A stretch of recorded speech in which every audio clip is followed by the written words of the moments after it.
From Masters of the Universe Revelations, this is the second version of Man at Arms. So out of packaging, this is the contents of our purchase. Figure, alternate head unit, alternate hand sets, weapons, and accessories. Let's do a quick 360 view of the base action figure.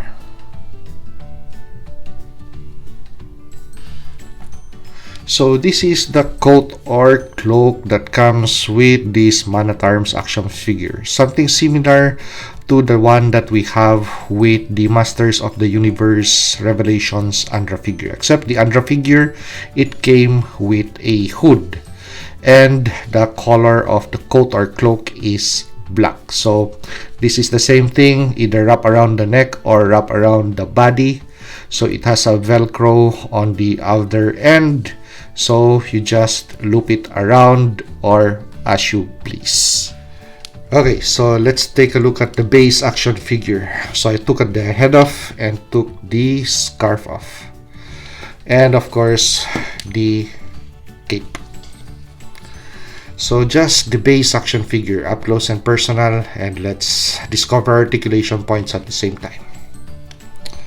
So this is the unhelmeted head unit. Left and right motion of the head.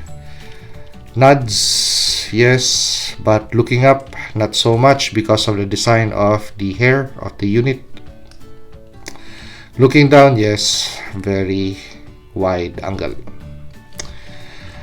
For the body, we have a ball and we have a rotation point for the waistline.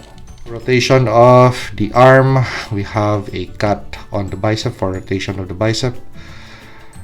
2 points of articulation for the elbow. Rotation of the hand and a hinge on the hand.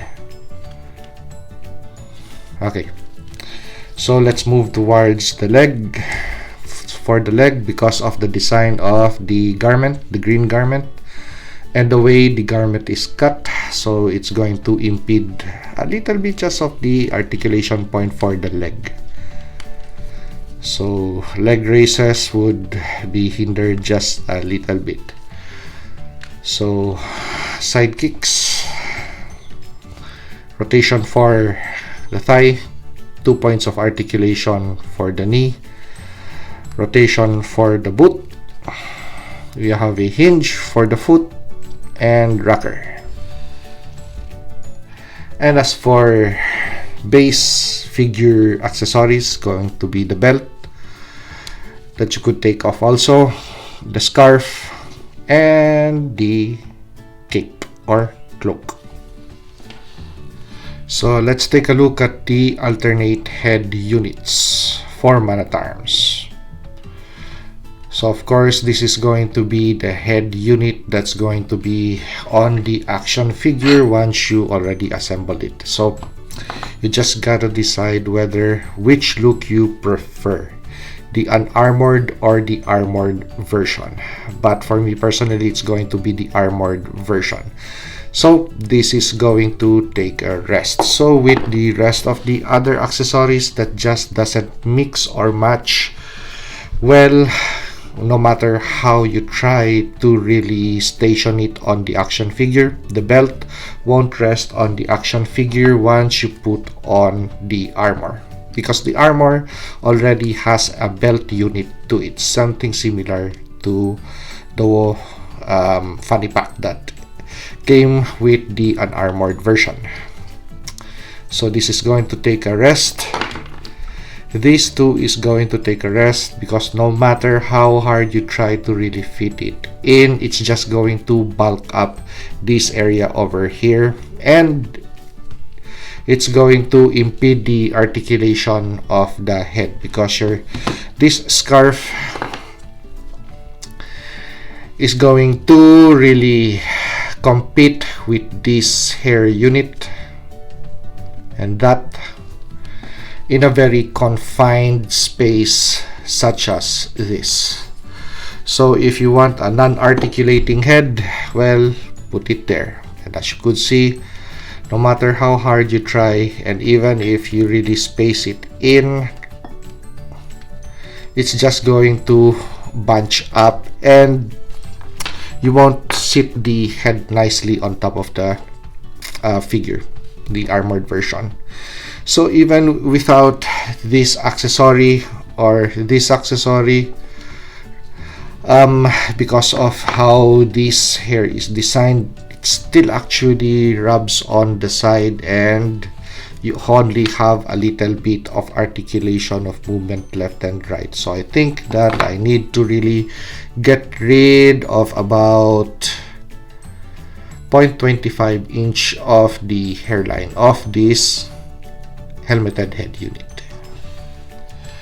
Okay, so I gave this helmeted head a haircut. So it improved the articulation points, and this head now, the hair that is remaining does not actually rub against the armored collar nor the back of the neck. So improving articulation point. So as you could see, we have a little or a bit more of head tilts and left and right movement of the head. So we're going to figure out how to attach this cape to the body armor. Okay, so I really tried hard to find a way as to find a balance of having a cape and at the same time have a nicely articulating figure that does not look bunched up. Somehow this just doesn't work with armor, so I have to find a separate material that's going to attach somehow on this area of the armor and provide at least just a little bit of cape for this man-at-arms figure. Okay, so somehow I was able to manage to find a cape and put on a cape on this action figure. Well, the color is not accurate, of course, so some of you would really complain with regards to color, but it's just nice to add a cape with this action figure. So this just doesn't work with this action figure. It would work if you take off the armor and place it on the figure. Okay, so this cape comes from McFarlane Gerald of Rivia. So how is it connected to the action figure? So this Gerald of Rivia cape has tie nuts to the side of the cape. So just insert those nuts on this side of the body armor and on the other side too, as you could see.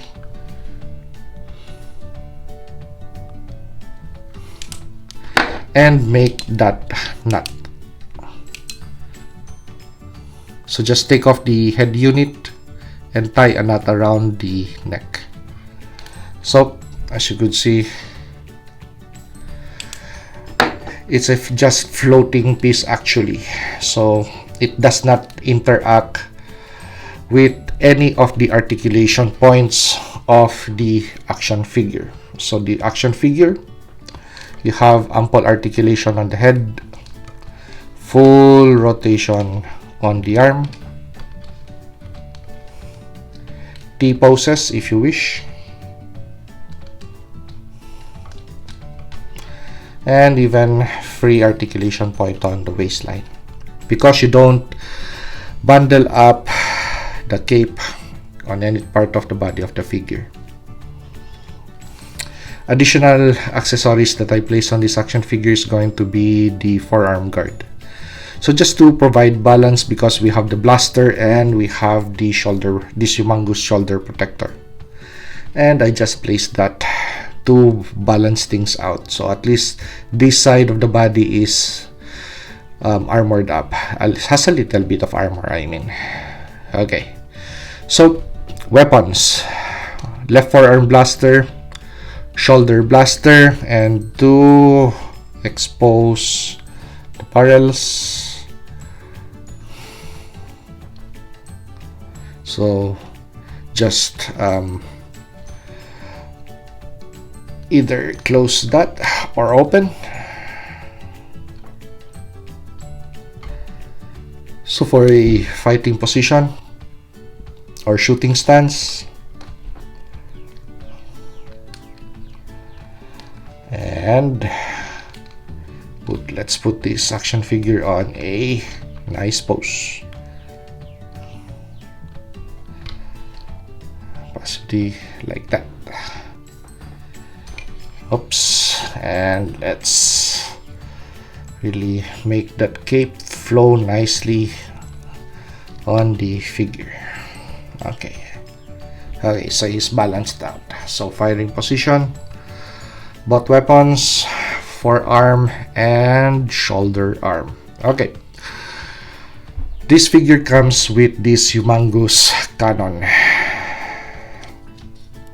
Now this is something that you can't mount on the left side of the action figure because the sighting system is for a right side.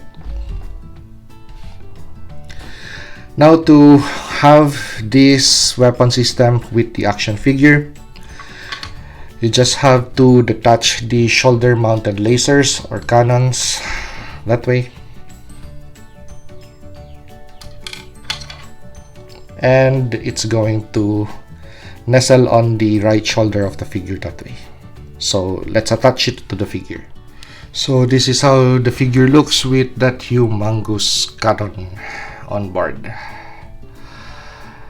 But I think that it's just a little bit way too much for me. So I think I'm better off with this shoulder blaster.